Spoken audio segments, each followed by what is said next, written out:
जब आंखों में अरमान लिया, मंजिल को अपना मान लिया। जब आंखों में अरमान लिया, मंजिल को अपना मान लिया। फिर मुश्किल क्या और आसान क्या, बस ठान लिया तो ठान लिया। आइए इसी उम्मीद के साथ आज का क्लास स्टार्ट करते हैं। हेलो दोस्तों, स्वागत है आपका हमारे चैनल PKS ऑफिशियल में। इसके पिछले क्लासेस में हम सभी साइंस स्पेशल सीरीज का 29वां क्लास किए थे। सभी क्लासेस में आप सभी को स्टैंडर्ड क्वेश्चंस जो ALP के एग्जाम में आने वाले संभावित प्रश्न हैं, उन्हीं प्रश्नों को कराया जा रहा है। यह क्लास टोटली RRB ALP पर फोकस किया गया है, जिससे आप अपनी ALP का एग्जाम आसानी से प्रिपेयर कर सकते हैं। क्लास को अंत तक देखें ताकि आप अपनी प्रिपरेशन को और ज्यादा इम्प्रूव कर सकें। यह साइंस स्पेशल सीरीज आप सभी को कैसा लग रहा है, कमेंट करके जरूर बताइएगा। चैनल पर नए हैं तो चैनल को सब्सक्राइब कर दीजिएगा ताकि RRB ALP टेक्नीशियन से रिलेटेड जितनी भी यहाँ डेली क्लासेस होती हैं वह आप तक डेली मिलती रहे। तो चलिए शुरू करते हैं। सबसे पहला क्वेश्चन है, क्रमशः 40 वाट, 60 वाट, 100 वाट की रेटिंग वाले तीन बल्ब A, B और C 220 वोल्ट के वोल्टेज स्रोत के साथ समानांतर क्रम में संयोजित है। अधिकतम दीप्ति के साथ चमकने वाला बल्ब कौन सा है? Option A C, option B सभी बल्ब समान दीप्ति से चमकेंगे, option C bulb A, option D bulb B। इसका राइट आंसर क्या होगा आप लोग कमेंट करके जल्दी से बताइए। देखिए, ये RRB ALP में न्यूमेरिकल का वेटेज बहुत ही ज्यादा होता है। हर शिफ्ट में 5 से 6 प्रश्न साइंस न्यूमेरिकल का रहता ही रहता है। इसलिए आप सभी को हम न्यूमेरिकल भी कराते जा रहे हैं ताकि आप सभी को एग्जाम में कोई परेशानी ना हो। देखिए, जो 40 वाट और 60 वाट और 100 वाट के रेटिंग वाले जो बल्ब हैं, बल्ब A, B और C, इन सभी को 220 वोल्ट के वोल्टेज के स्रोत के साथ समानांतर क्रम में यानी पैरेलल में अगर हम लोग संयोजित करते हैं, जोड़ते हैं, तो अधिकतम दीप्ति यानी सबसे ज्यादा चमकने वाला, सबसे ज्यादा प्रकाश देने वाला बल्ब कौन सा होगा? बल्ब A, B या C? तो देखिए, जो समानांतर क्रम में जिस बल्ब की शक्ति अधिक होती है उसकी चमक अधिक होगी। यानी समानांतर क्रम में यानी पैरेलल में जिसकी शक्ति अधिक होगी, यानी जो 40, 60 और 100 वाट, सबसे ज्यादा किसकी शक्ति है? तो 100 वाट की। तो 100 वाट किसकी है? तो जो बल्ब C है इसकी शक्ति अधिक होगी। तो जिसकी शक्ति अधिक है तो उसकी चमक भी अधिक होगी। ठीक है, देखिए, तो C बल्ब की शक्ति अधिक है। C बल्ब की जो शक्ति है कितनी है? तो 100 वाट की है। तो इसकी चमक भी क्या होगी? इसकी चमक जो होगी वो अधिक होगी। ठीक है, इतना आप लोग याद रखिएगा। इसका राइट आंसर ऑप्शन क्या हो जाएगा? ऑप्शन A यानी बल्ब C जो है यह सबसे ज्यादा चमक देगा, यानी जो अपना शक्ति ज्यादा है तो इसका चमक भी ज्यादा होगा। देखिए, जो विद्युत ऊर्जा को हम लोग किलोवाट घंटा में मापते हैं और पूछता है कि 1 किलोवाट घंटा बराबर कितना होता है? तो 1 किलोवाट घंटा बराबर होता है 3.6 इंटू 10 का पावर 6 जूल। ये आप लोग याद रखिएगा, बहुत सारे एग्जाम में डायरेक्ट क्वेश्चन पूछता है कि 1 किलोवाट घंटा बराबर कितना होता है? तो 3.6 इंटू 10 का पावर 6 जूल। आई होप आप लोग पूरा समझ गए होंगे। चलिए नेक्स्ट क्वेश्चन देखते हैं। नेक्स्ट क्वेश्चन है, निम्न में से कौन सा अभिक्रिया A के स्थान पर आएगा और उदासीनीकरण अभिक्रिया प्रदान करेगा? देखिए, ये यहाँ पर अभिक्रिया दे दिया गया है। ये जो A दिया गया है, A के स्थान पर कौन सा आएगा? ऑप्शन A एसिटिक अम्ल, ऑप्शन B नाइट्रिक अम्ल, ऑप्शन C सल्फ्यूरिक अम्ल, ऑप्शन D हाइड्रोक्लोरिक अम्ल यानी HCl। तो इसका राइट आंसर क्या होगा आप लोग बताइए। देखिए, पहले आप लोग को जानना चाहिए कि उदासीनीकरण जो अभिक्रिया होती है वो क्या होती है। देखिए, जब अम्ल और क्षारक आपस में अभिक्रिया करते हैं तो लवण तथा जल का निर्माण होता है। इस अभिक्रिया को हम लोग क्या कहेंगे? उदासीनीकरण अभिक्रिया कहेंगे। तो देखिए, यहाँ पर CaOH2 का होल ट्वाइस दिया है, यानी यहाँ पर क्या दे दिया है? तो लवण दे दिया है। और यहाँ पर क्या आ जाएगा? एसिड हम लोग को लाना है। तो एसिड क्या है? तो हाइड्रोक्लोरिक अम्ल यानी HCl। तो ऑप्शन डी इसका राइट आंसर हो जाएगा। HCl जो है, ठीक है, यहाँ पर राइट आंसर हो जाएगा। ए के स्थान पर क्या होगा, HCl, हाइड्रोक्लोरिक अम्ल। तो क्या होगा, यहाँ पर हो गया क्षार और अम्ल दोनों मिलकर जो अभिक्रिया करेंगे तो क्या निर्माण होगा, तो लवण और जल का निर्माण होता है, जिसे हम लोग क्या कहते हैं, उदासीनीकरण अभिक्रिया कहते हैं। आई होप आप लोग पूरा समझ गए होंगे। देखिए, ये जो हाइड्रोक्लोरिक अम्ल को हम लोग क्या कहते हैं, हाइड्रोक्लोरिक अम्ल को हम लोग कहते हैं म्यूरेटिक अम्ल कहते हैं, म्यूरेटिक अम्ल कहते हैं। ये आप लोग याद रखिएगा। हाइड्रोक्लोरिक यानी HCl जो होता है, HCl को हम लोग क्या कहते हैं, तो म्यूरेटिक अम्ल कहते हैं। आई होप आप लोग पूरा समझ गए होंगे। चलिए नेक्स्ट क्वेश्चन देखते हैं। नेक्स्ट क्वेश्चन है, निम्नलिखित में से कौन सा वायु प्रदूषण का एक प्राकृतिक स्रोत है। ऑप्शन ए ज्वालामुखी विस्फोट, ऑप्शन बी ऊर्जा संयंत्र, ऑप्शन सी लकड़ी का जलना, ऑप्शन डी वाहनों से निकलने वाला धुआं। तो इसका राइट आंसर क्या होगा, आप लोग कमेंट करके बताइए। देखिए, कौन सा जो वायु प्रदूषण है यानी एयर पोल्यूशन प्राकृतिक स्रोत है, तो इसका राइट आंसर क्या होगा, आप लोग जल्दी से कमेंट कीजिए। देखिए, आप लोग कमेंट नहीं करेंगे, बार बार मैंने यही बोला है कि हर समय हर क्वेश्चन में कमेंट कीजिए। कमेंट नहीं करेंगे तो मुझे पता कैसे चलेगा कि आप लोग की तैयारी कैसी चल रही है, ठीक है। तो इसलिए कमेंट जल्दी से कीजिए। इसका राइट आंसर क्या होगा, आप लोग कमेंट करके बताइए। देखिए, जो ज्वालामुखी विस्फोट है, ठीक है, यह क्या हो जाएगा, यह प्राकृतिक स्रोत हो जाएगा। ये वायु प्रदूषण का एक प्राकृतिक स्रोत हो जाएगा। देखिए, ज्वालामुखी विस्फोट वायु प्रदूषण का एक प्राकृतिक क्या है, स्रोत है। वायु प्रदूषण के प्राकृतिक स्रोत जैसे ज्वालामुखी विस्फोट, जंगल में आग लगना, समुद्री नमक स्प्रे, जैविक क्षय, टेरपेन्स का फोटोकेमिकल जो ऑक्सीकरण होता है, ये सब क्या हो जाएंगे, वायु प्रदूषण के प्राकृतिक स्रोत हो जाएंगे। तो ज्वालामुखी का संबंध पृथ्वी के अंतर्जात बल से उत्पन्न होने वाले आकस्मिक संचालन से है। इसे ज्वालामुखी हम लोग कहते हैं, ठीक है।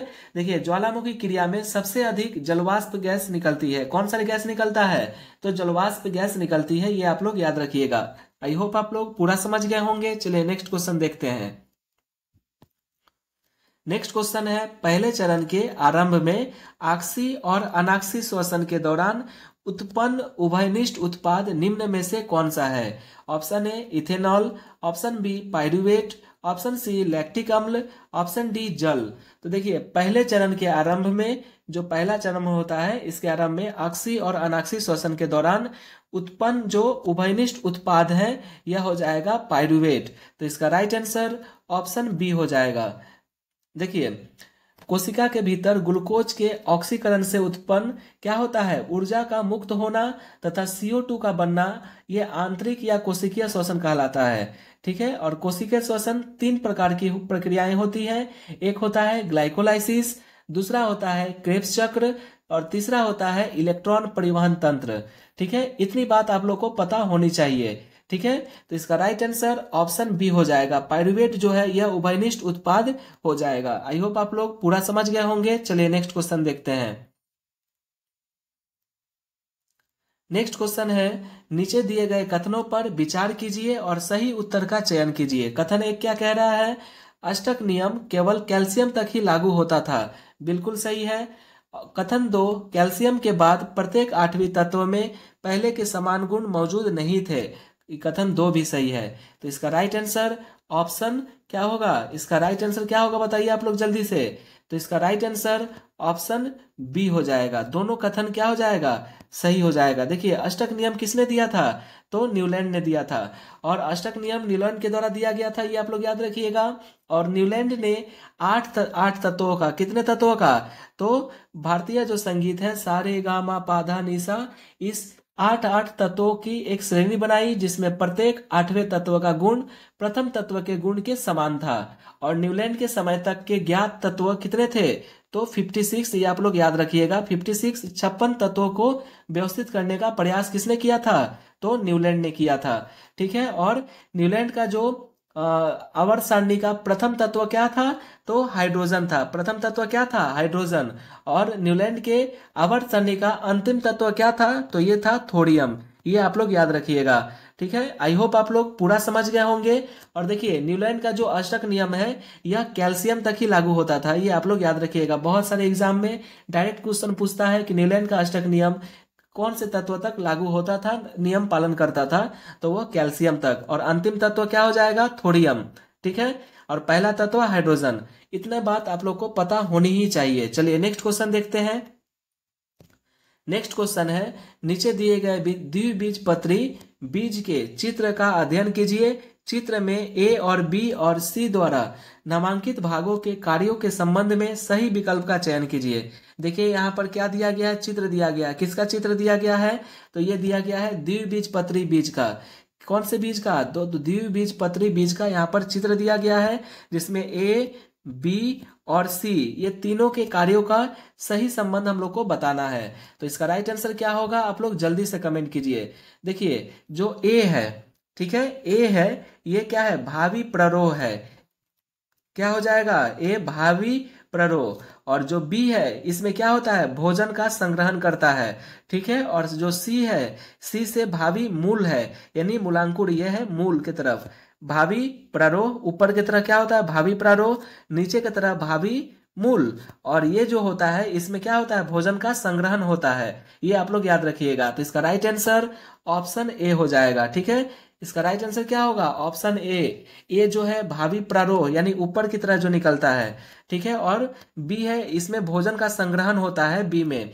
और सी जो है भावी मूल है, मूलांकुर है, जो ये सी नीचे की तरह मूलांकुर होता है।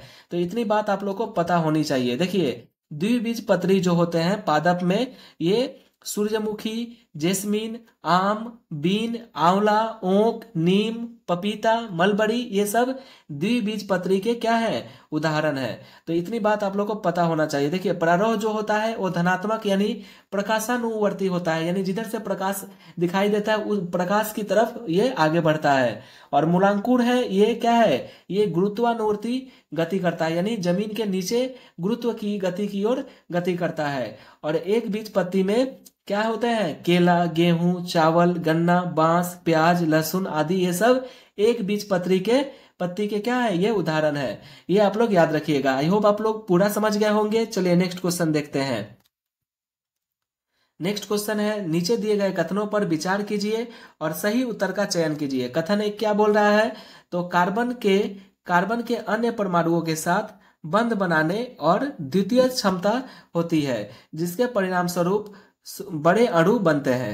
ठीक है, कथन 2, इस गुण को श्रृंखला गुण कहा जाता है। तो इसका राइट आंसर क्या होगा, आप लोग कमेंट कीजिए। देखिए ये दोनों कथन क्या है, ये दोनों कथन सही हो जाएंगे।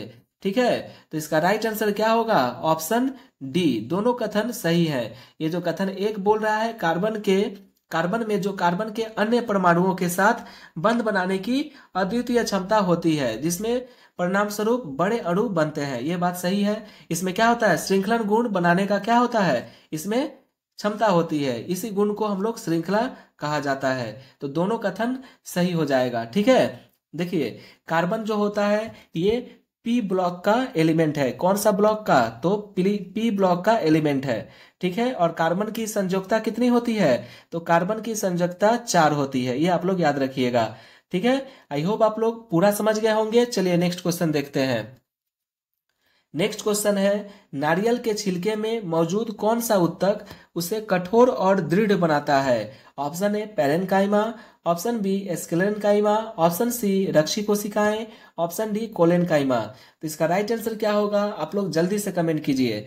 देखिए नारियल के जो छिलके होते हैं बहुत ही कठोर होते हैं। ठीक है, ये तो आप लोग जानते ही होंगे।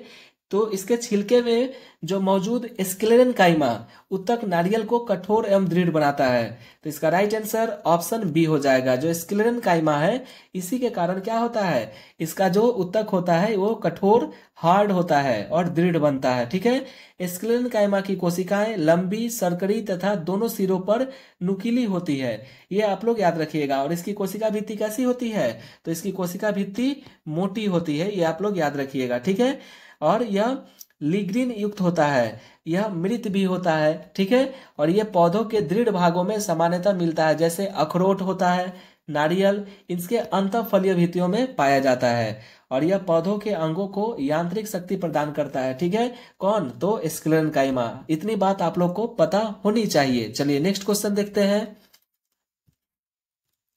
स्वतंत्र रूप से लटका हुआ छड़ चुंबक किस दिशा में इंगित करता है? ऑप्शन ए भौगोलिक उत्तर भौगोलिक दक्षिण, ऑप्शन बी भौगोलिक उत्तर भौगोलिक पश्चिम, ऑप्शन सी भौगोलिक दक्षिण भौगोलिक पूर्व, ऑप्शन डी भौगोलिक दक्षिण और भौगोलिक पश्चिम। तो इसका राइट आंसर क्या होगा? आप लोग कमेंट कीजिए। देखिए, स्वतंत्र रूप से लटका हुआ जो छड़ चुंबक होता है, ठीक है, छड़ चुंबक भौगोलिक उत्तर और भौगोलिक दक्षिण को इंगित करता है। तो इसका राइट आंसर ऑप्शन ए हो जाएगा। ठीक है, ये उत्तर दक्षिण के रूप में इंगित करता है दिशा में। चुंबकीय लौ जो चुंबक होता है वो लौ चुंबकीय पदार्थों को आकर्षित कर लेता है। चुंबक दो प्रकार के होते हैं, एक होता है प्राकृतिक चुंबक और एक होता है कृत्रिम चुंबक। ठीक है, एक होता है नेचुरली और एक होता है आर्टिफिशियल। ठीक है, दो तरह के चुंबक पाए जाते हैं। देखिए, प्राकृतिक चुंबक में हो जाएगा मैग्नेटाइट, लोड, स्टोन आदि। ठीक है, और कृत्रिम चुंबक में हो जाएगा नाल, छड़, चुंबकीय कंपास आदि। ये सब कृत्रिम चुंबक के उदाहरण है। ठीक है, और पृथ्वी की चुंबक की भांति ही व्यवहार करता है। पृथ्वी जो हमारी है ये चुंबक की भांति ही व्यवहार करती है। पृथ्वी के क्रोड में निकेल और फेरस के कारण इसका व्यवहार चुंबक की भांति होता है। आई होप आप लोग पूरा समझ गए होंगे। चलिए नेक्स्ट क्वेश्चन देखते हैं। ये नेक्स्ट और आखिरी क्वेश्चन है, निम्न में से कौन सा वायरस का उदाहरण है? Option A HIV, option B AIDS, option C anthrax, option D फिलपाऊं।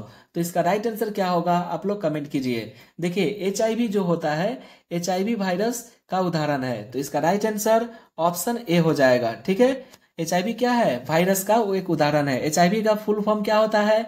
तो ह्यूमन इम्यूनो वायरस। क्या है? तो human immuno virus,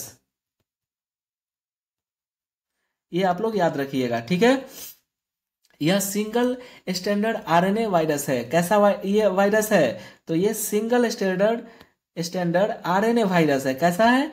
RNA virus है। इसे रिट्रो वायरस भी कहते हैं। क्या कहते हैं इसे रिट्रो वायरस भी कहा जाता है। ठीक है, और यह क्या करता है? प्रतिरक्षा तंत्र को प्रभावित करता है। HIV हो जाने से हमारा जो प्रतिरक्षा तंत्र है इसको ये प्रभावित करता है। और इस वायरस का पता लगाने के लिए क्या किया जाता है? तो एलिसा ELISA एलिसा नामक टेस्ट से किए जाते हैं, जो इसका पता लगाने में कार्य करता है। इस वायरस का पता लगाने के लिए एलिसा टेस्ट किया जाता है, ये आप लोग याद रखिएगा। ठीक है, और एड्स इसी वायरस के कारण होने वाला क्या है? रोग है। ठीक है, इतनी बात आप लोग को पता होनी ही चाहिए। अगर आप क्लास अंत तक देख रहे हैं तो कमेंट में बताएं कि टॉप 10 प्रश्नों में आप कितने प्रश्नों का सही जवाब दिया है। अगर कोई क्वेश्चन में डाउट है तो कमेंट करके जरूर पूछें। मन लगाकर पढ़ाई करें। मिलते हैं अगले वीडियो में, तब तक के लिए जय हिंद।